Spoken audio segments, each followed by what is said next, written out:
For years, many have been warned against cracking their knuckles, fearing impending arthritis. But is there any truth to this? A pioneering study conducted by Dr. Donald Unger, known for cracking the knuckles on one hand for over 50 years while leaving the other untouched, showed no difference in arthritis development between his hands.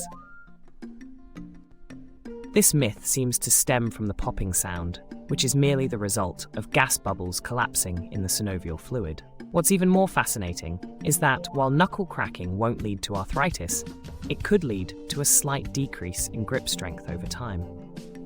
So, the next time someone warns you, you can confidently share this fact-filled debunk.